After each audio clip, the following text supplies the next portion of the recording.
The History of the Jews by John Murray. Picking back up in Book 2.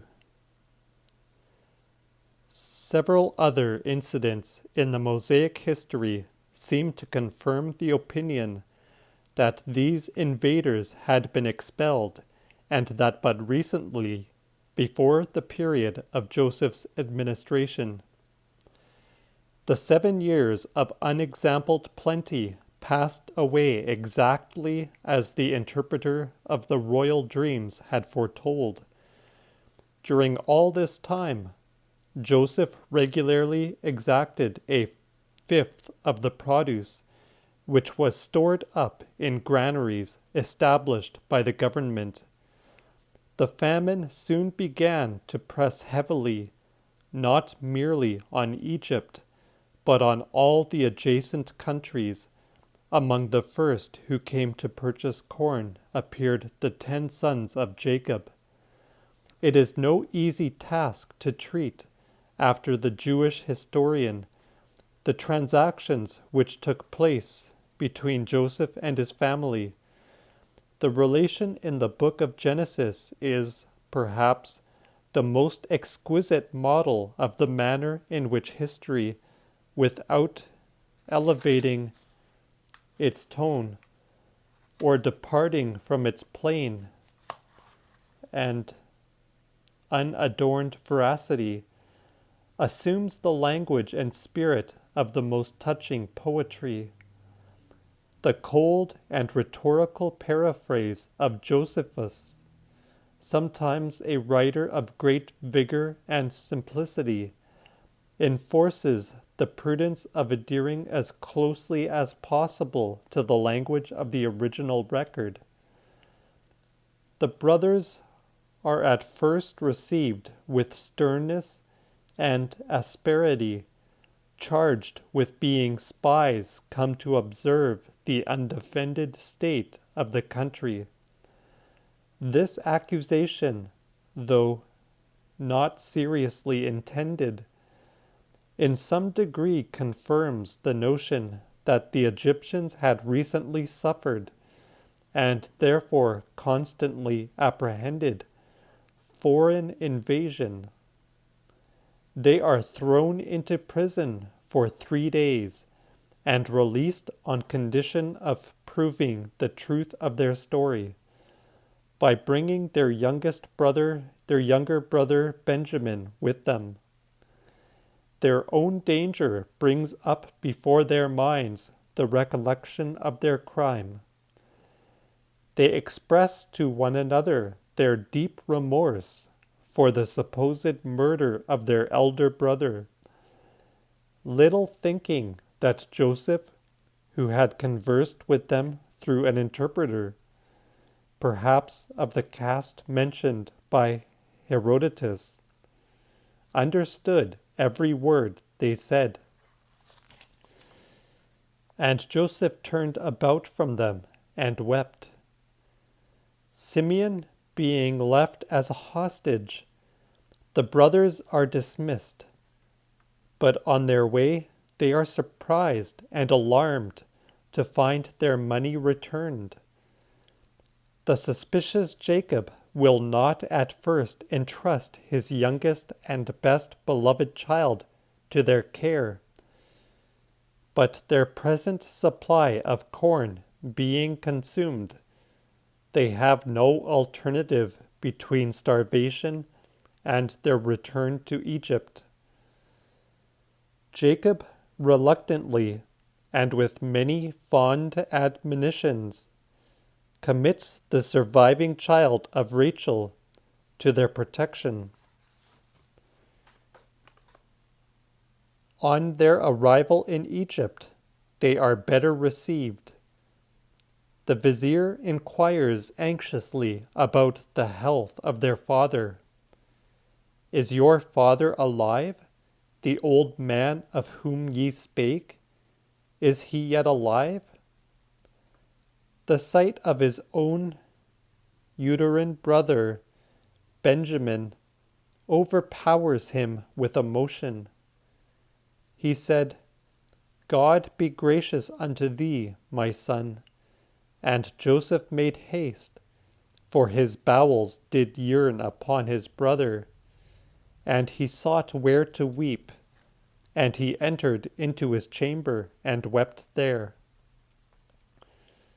They are feasted, and here again we find a genuine trait of Egyptian manners. Joseph must not eat at the same table with these shepherd strangers. Benjamin is peculiarly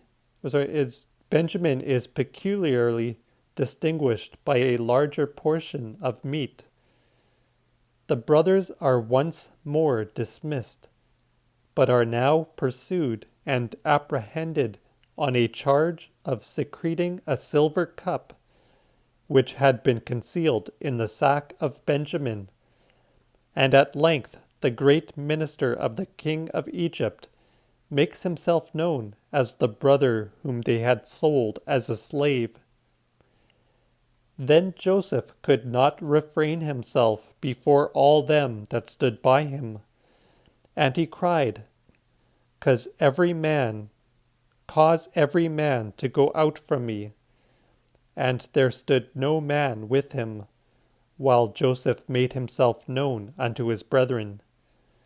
And he wept aloud, and the Egyptians and the house of Pharaoh heard. And Joseph said unto his brethren, Come near to me, I pray you. And they came near.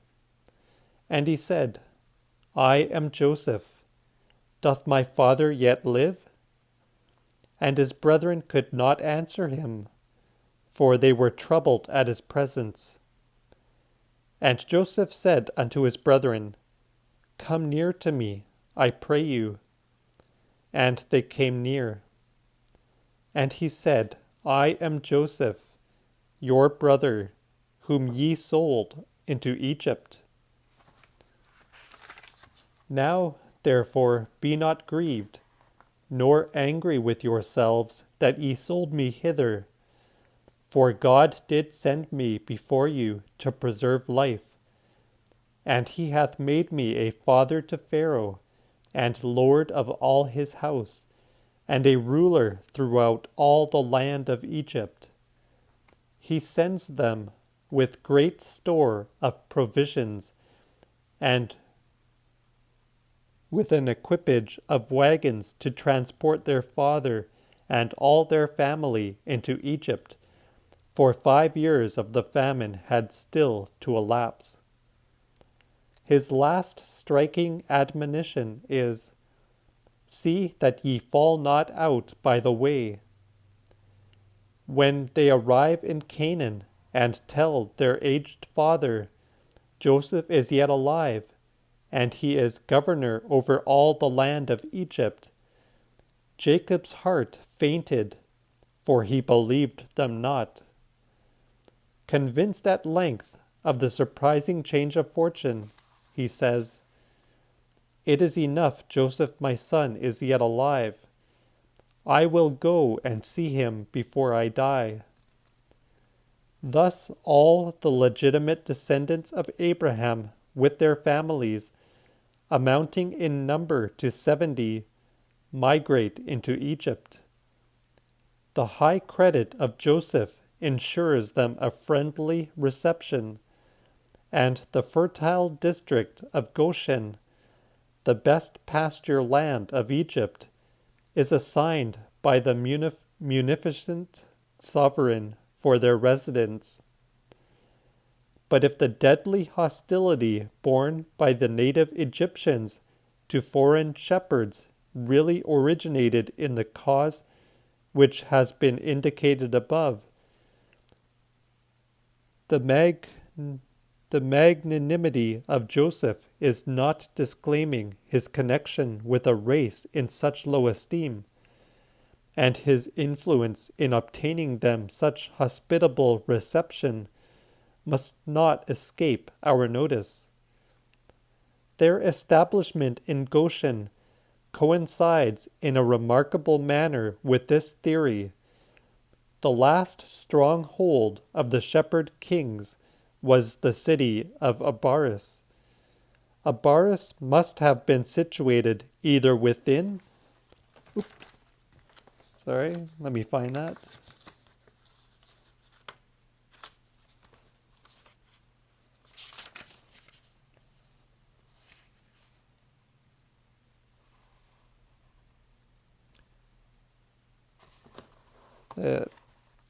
Abaris must have been situated either within or closely bordering upon the district of Goshen.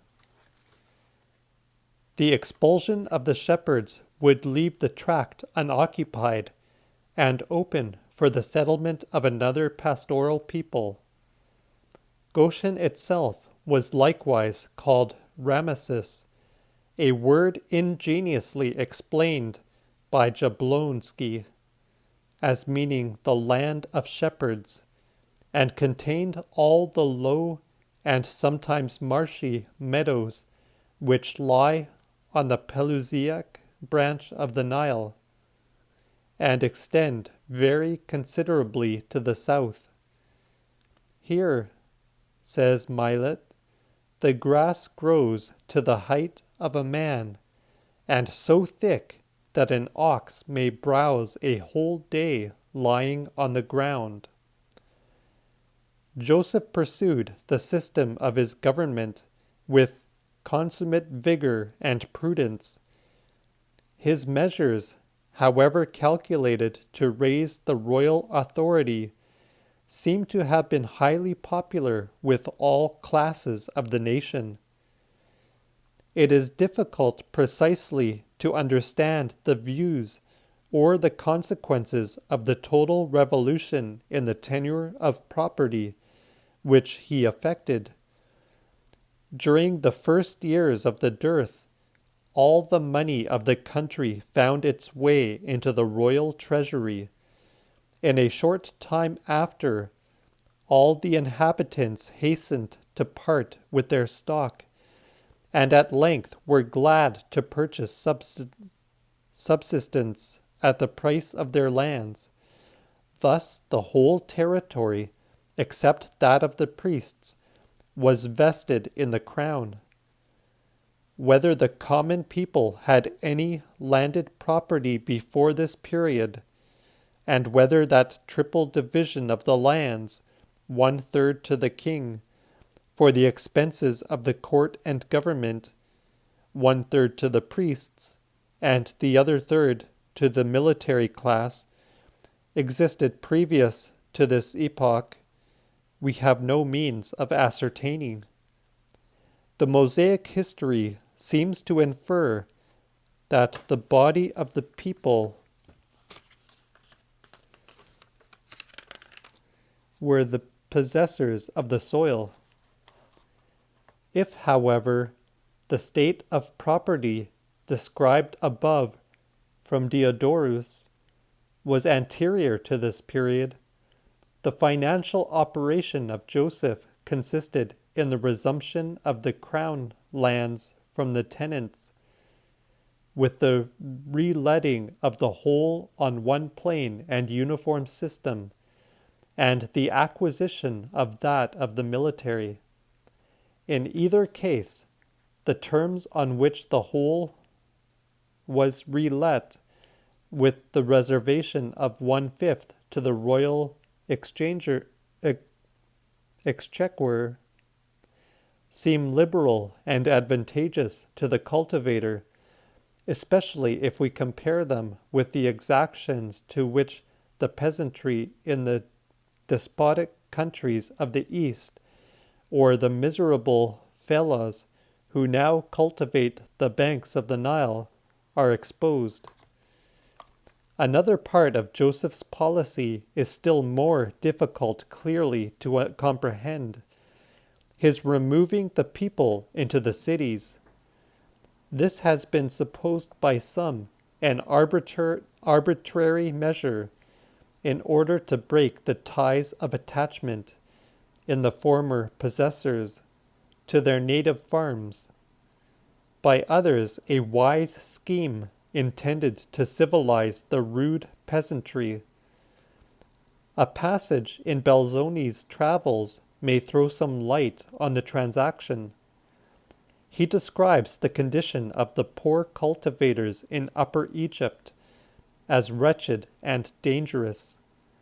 Their single tenements or villages are built but just above the ordinary high water mark and are only protected by a few wattles. If the Nile rises beyond its usual level, dwellings, cattle, and even the inhabitants are swept away.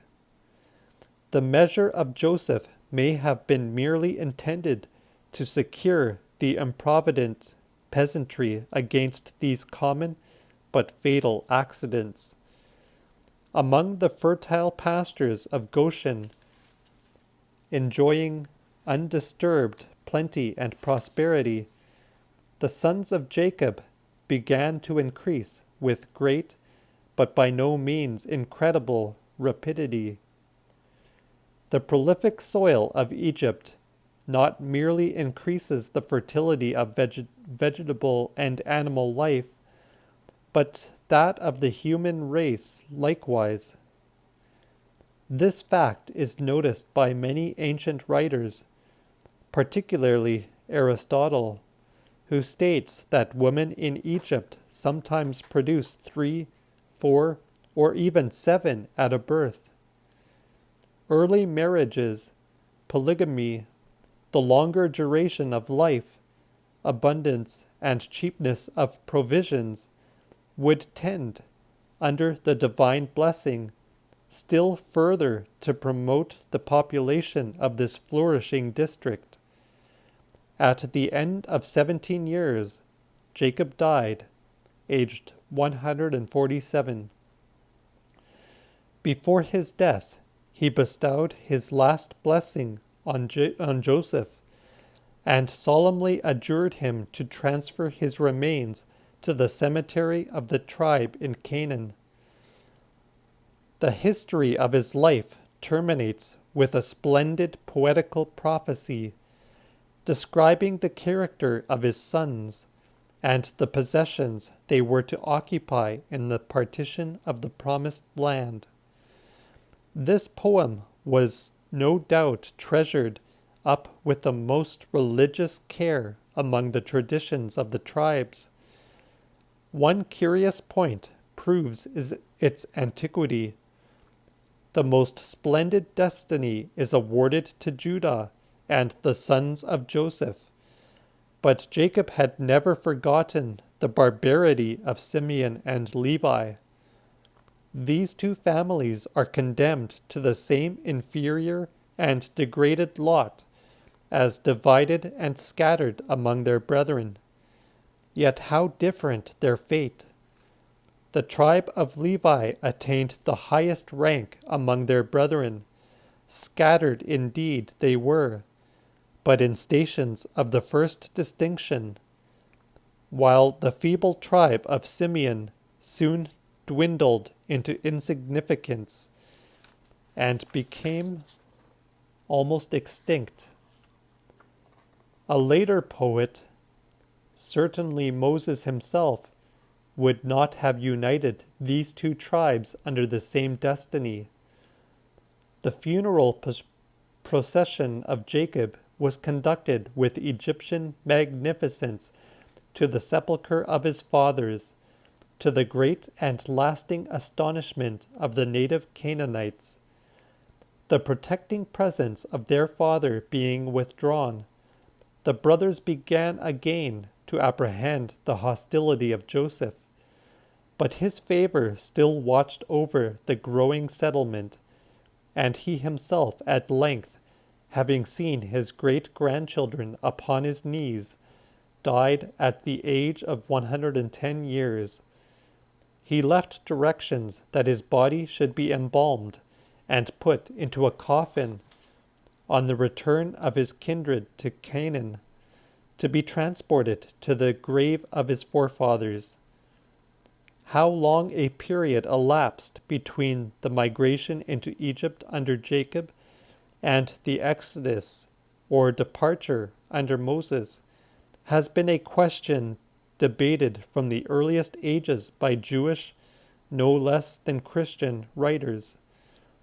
While some assign the whole duration of 430 years to the captivity in Egypt, others include the residence of the patriarchs, 215 years within this period.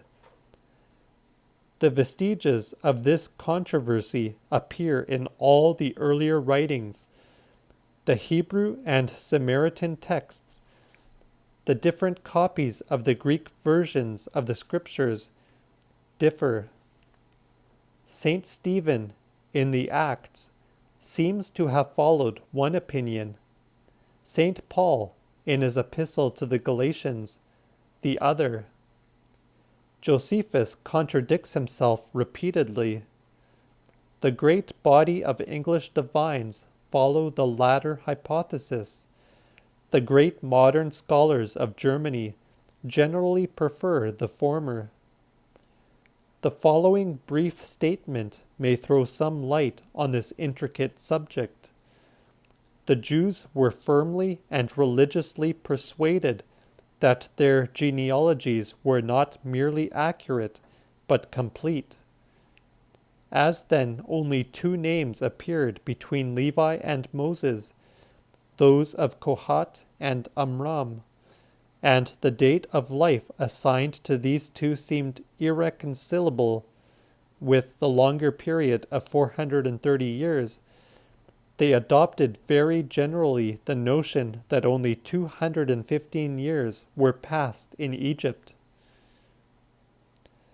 They overlooked or left to miraculous intervention to account for a still greater difficulty, the prodigious increase in one family during one generation.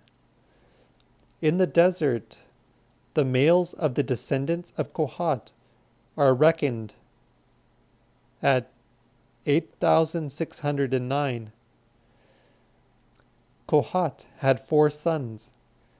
From each son, then, in one generation, must have sprung, on the average, 2,150 males. On this hypothesis, the alternative remains either that some names have been lost from the genealogies between Kohat and Amram, or between Amram and Moses, a notion rather confirmed by the fact that, in the genealogy of Joshua in the book of Chronicles, he stands 12th in descent from Joseph.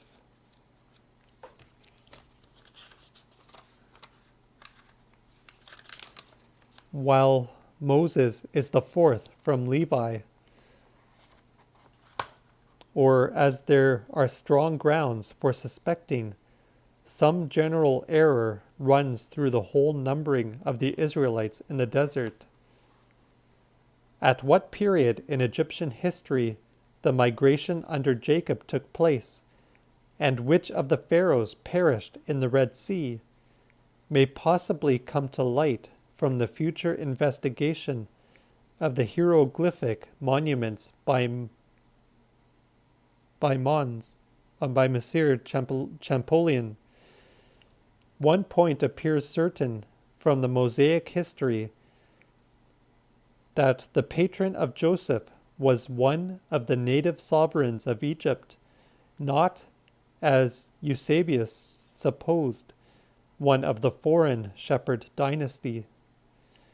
The flourishing and peaceful state of the kingdom, the regularity of the government, the power of the priesthood, who were persecuted and oppressed by the savage shepherds, the hatred of the pastoral race and occupation, all these circumstances strongly indicate the orderly and uncontested authority of the native princes.